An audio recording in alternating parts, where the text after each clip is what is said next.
Hello friends and my student, आपका आपके अपने चैनल डॉक्टर प्रजन Shukla and doctor MP Singh classes में स्वागत है।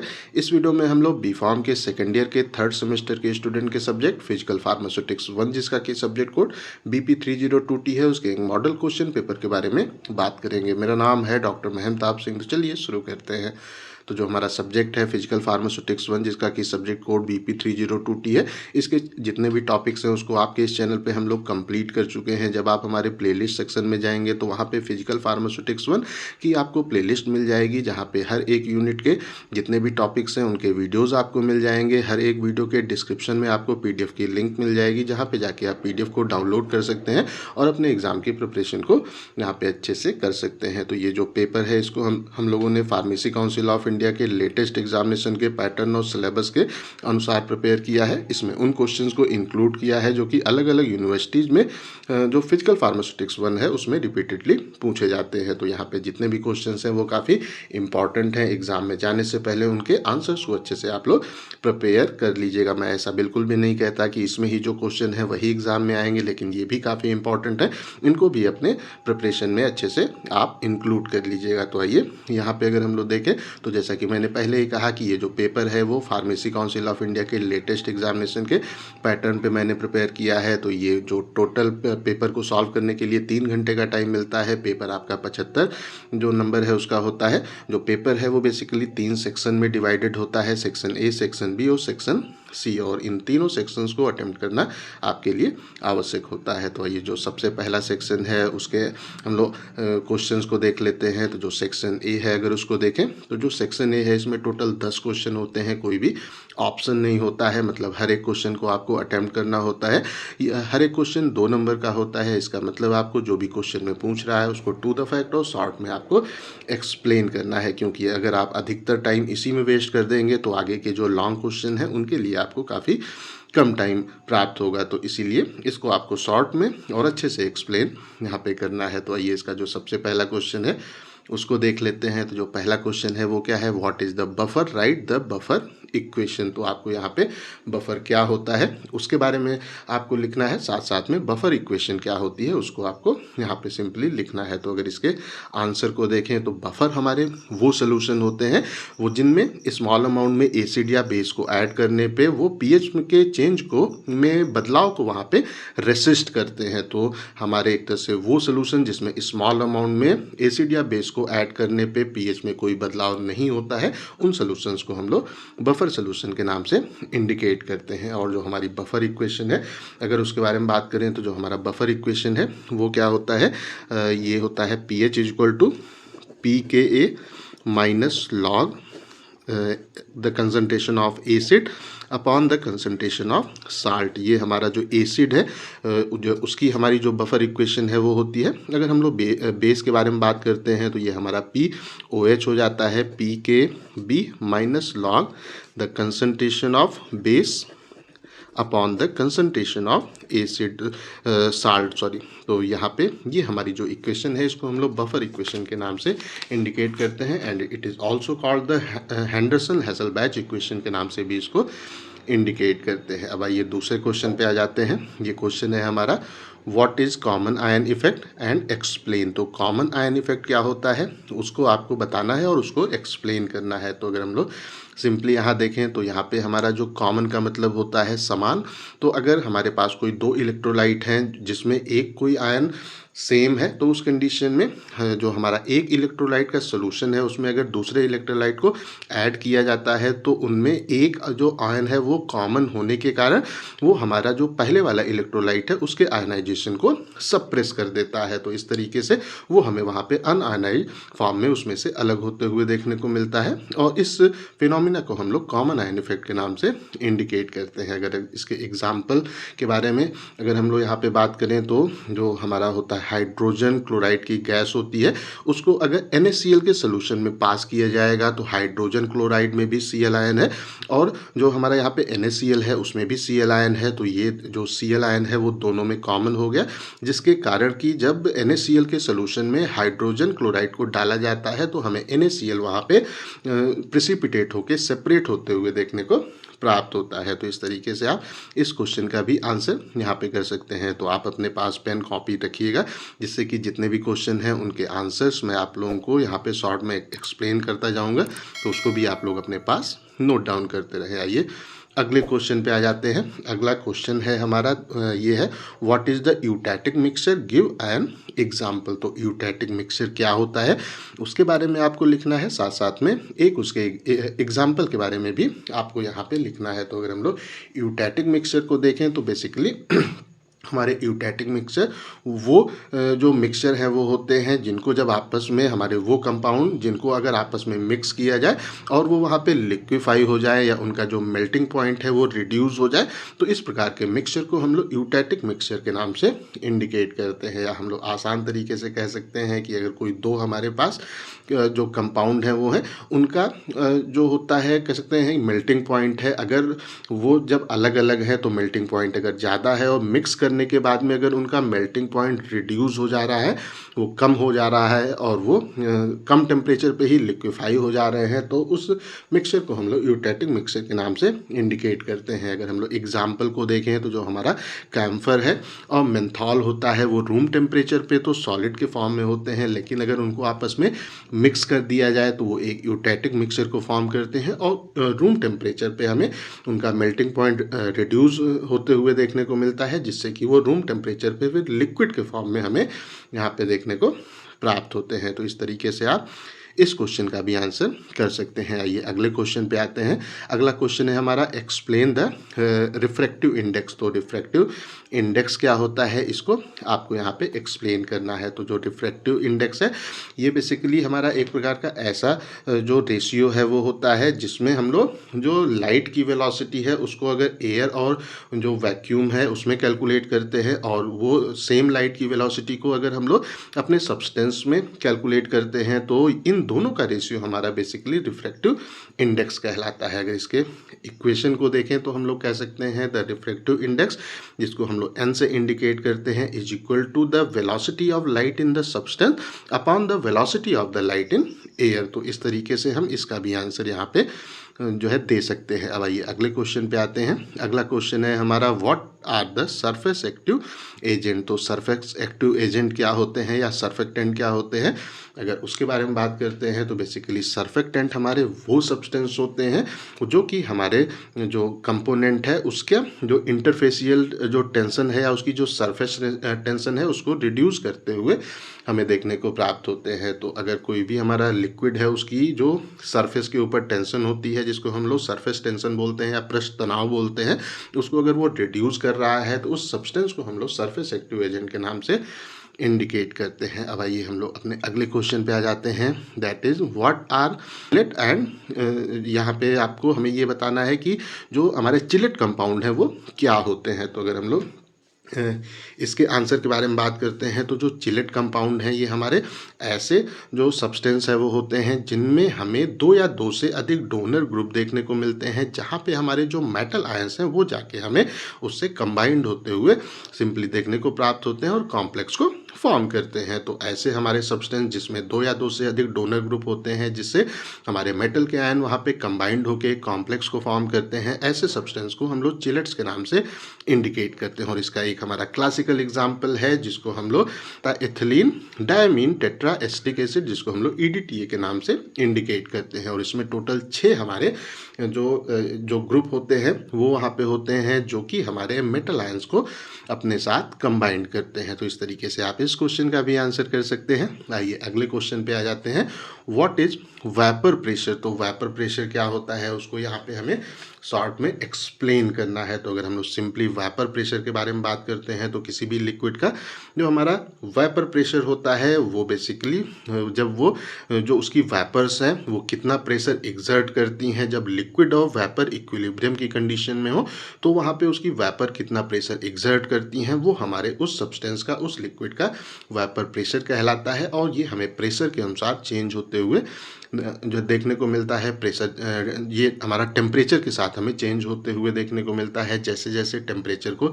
इंक्रीज करते जाएंगे हमारे लिक्विड का जो वेपर प्रेशर है वो हमें इंक्रीज होते हुए यहाँ पे देखने को प्राप्त होगा। आइए अब अगले क्वेश्चन पे आते हैं। अगला क्वेश्चन हमारा है define the detergency with the example. तो जो डिटर्जेंसी है वो क्या होता है, उसको हमें एग्जाम्पल के साथ में एक्सप्लेन करना है। तो अगर हम लोग यहाँ पे सिंपली कहें तो जो डिटर्जेंसी है ये एक ऐसा फिनोमिना हमारा होता है जिसमें हमारे जो होते हैं सरफेस एक्टिव एजेंट होते हैं वो बेसिकली हमारे किसी सॉलिड की सरफेस के ऊपर से जो वहाँ पे फॉरेजिन पार्टिकल्स हैं, डस्ट है या कोई और सब्सटेंस है, उसको रिमूव करते हुए हमें वो देखने को मिलते हैं। लाइक हम लोग अक्सर यूज़ करते हैं जो सोप हमारे यहाँ होते हैं, जिसको हम लोग अपने हाथ वगैरह को धुलने के लिए, अपनी बॉडी को क्लीन करने के लिए या कपड़े वगैरह साफ़ करने के लिए जो हम लोग घरों में यूज़ करते हैं, वो डिटर्जेंट वो क्या करते हैं कि वो हमारा जो क्लॉथ है, बॉडी है, हाथ है, उसके ऊपर जो फॉरेजिन पार्टिकल्स हैं उसको वो रिमूव करने में हमें हेल्प करते हैं। वो वहाँ क्या करते हैं कि जो हमारे सॉलिड के पार्टिकल्स हैं उसकी वेटिंग प्रॉपर्टी को इंक्रीज़ कर देते हैं, जिसके कारण कि वो हमारा पानी के साथ में प्रॉपरली वेट होके हमारे कपड़े के ऊपर से या शरीर के ऊपर से हमें बाहर निकलते हुए देखने को प्राप्त होता है। और अगर हमें जो हमारा ऑयल है उसको रिमूव करना होता है तो वहाँ पे जो हमारे डिटर्जेंट हैं वो बेसिकली वहाँ पे हमारा इमल्सिफिकेशन की प्रोसेस करते हैं, या वो जो ऑयल है उसको वो सिंपली वाटर में उसको सॉल्युबलाइज कर देते हैं, जिससे कि वो हमें रिमूव होते हुए देखने को प्राप्त होता है। और ये इसका फिनोमिना डिटर्जेंसी कहलाती है। अब आइए हम लोग अपने अगले क्वेश्चन पे आते हैं। What is the Sorensen pH scale. तो एक हमारे साइंटिस्ट था, उनका नाम था सोरेनसन। उन्होंने 1909 के आसपास पीएच की सबसे पहले जो डेफिनेशन है वो दी थी। और उन्होंने क्या डेफिनेशन दी थी कि पीएच क्या होता है, that is the negative log of H plus ion को ही हम लोग पीएच के नाम से इंडिकेट करते हैं। As per him the pH is equal to minus log H plus ion concentration. तो इस तरीके से ये हमारी इक्वेशन है जिसको जो इन्होंने फर्स्ट टाइम दिया था।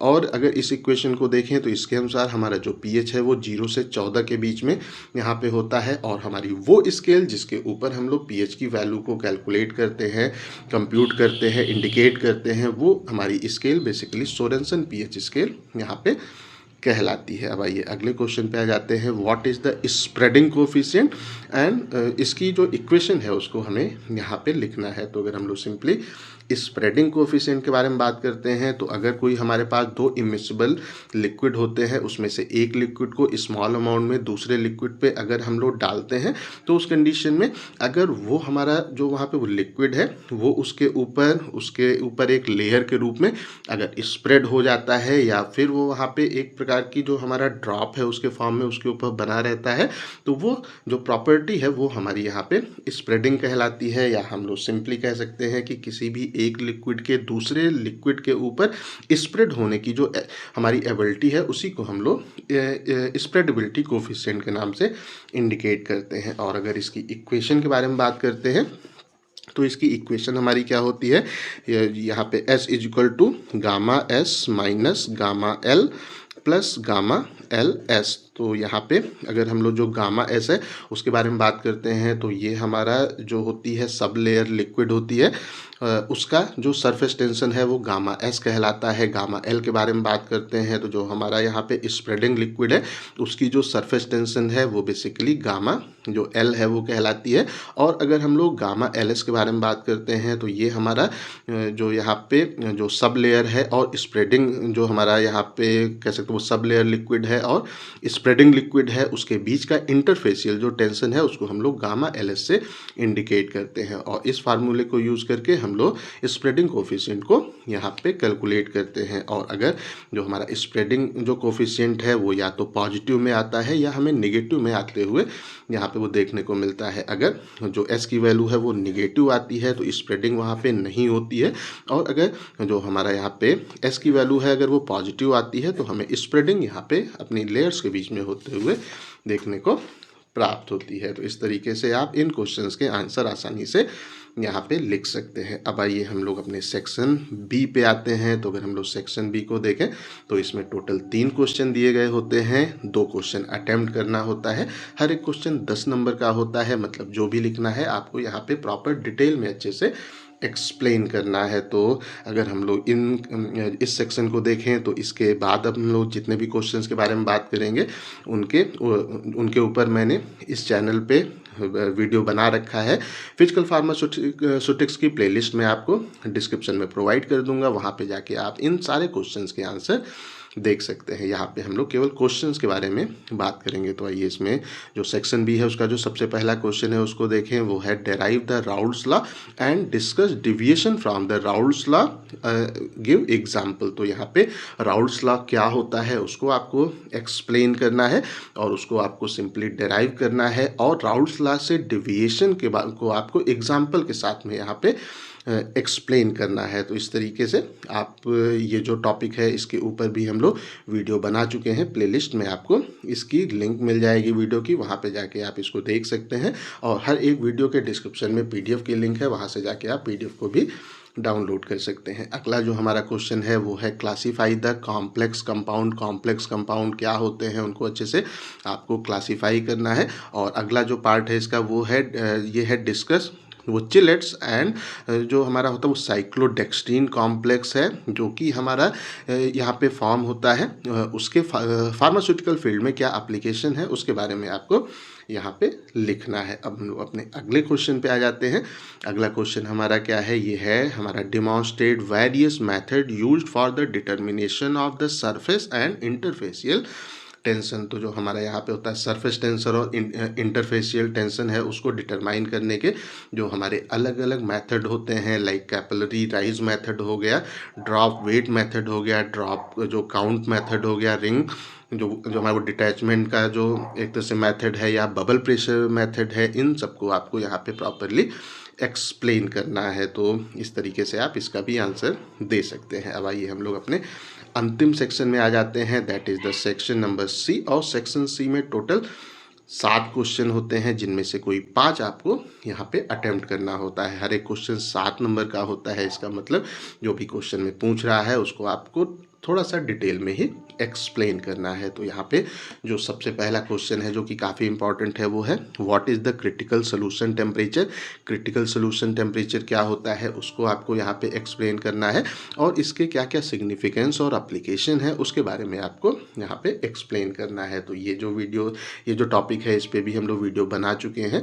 प्लेलिस्ट में आपको वीडियो की लिंक मिल जाएगी, जहाँ पे जाके आप इसका भी आंसर अच्छे से देख सकते हैं। अब आइए हम लोग अगले क्वेश्चन पे आते हैं। अगला क्वेश्चन है हमारा, ये भी काफ़ी इंपॉर्टेंट है, explain the distribution law. Distribution law क्या होता है उसको आपको एक्सप्लेन करना है, और इसकी लिमिटेशन और एप्लीकेशन को आपको यहाँ पे एक्सप्लेन करना है। तो इसका भी इस टॉपिक पे भी हम लोग आपके चैनल पे वीडियो अवेलेबल है। अब आइए हम लोग अगले क्वेश्चन पे आते हैं। क्वेश्चन है हमारा define buffer isotonic solution. Buffer isotonic solution क्या होते हैं उसको हमें यहाँ पे डिफाइन करना है, और फिर यहाँ पे हमारा जो होता है टोनिसिटी उसको एडजस्टमेंट करने के जो अलग अलग मेथड्स हैं उनको आपको यहाँ पे एक्सप्लेन करना है। तो इस पे भी हम लोग बात कर चुके हैं, आपको हमारा प्लेलिस्ट में इसका भी लिंक मिल जाएगा। अब आइए हम लोग अगले क्वेश्चन को देखें, that is the discuss the protein binding. तो प्रोटीन बाइंडिंग क्या होती है इसको आपको थोड़ा सा डिटेल में यहाँ पे एक्सप्लेन करना है।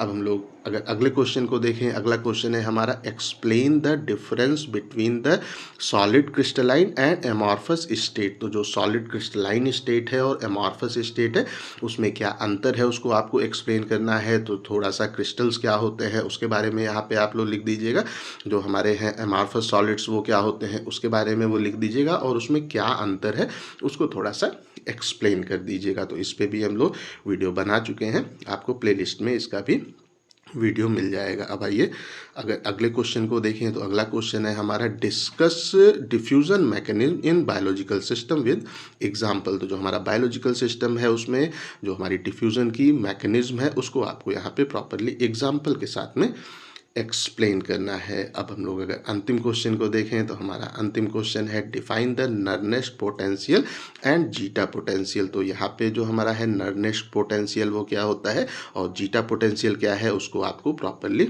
यहाँ पे जो है डिफाइन करना है, और यहाँ पे जो इंटरफेस है वहाँ पे जो इलेक्ट्रिकल प्रॉपर्टी होती हैं सब्सटेंस की, उसके बारे में आपको शॉर्ट में डिस्कस करना है। तो इस तरीके से आप यहाँ पे ये जो टॉपिक्स है इस पे भी हम लोगों ने वीडियो डाल रखा है, आपको प्लेलिस्ट में इसका भी लिंक मिल जाएगा। तो यहाँ पे जितने भी क्वेश्चंस हैं वो काफ़ी इम्पॉर्टेंट हैं, एग्ज़ाम में जाने से पहले इनको आप लोग अच्छे से प्रिपेयर कर लीजिएगा। तो अगर ये वीडियो आपको पसंद आया हो तो इस वीडियो को लाइक करें, अपने दोस्तों के साथ शेयर करें, और ऐसे ही वीडियोज़ को देखने के लिए हमारे चैनल को सब्सक्राइब करना बिल्कुल भी ना भूलें, और हमारे ऐप को भी इंस्टॉल करना आप लोग बिल्कुल भी ना भूलें। Best of luck.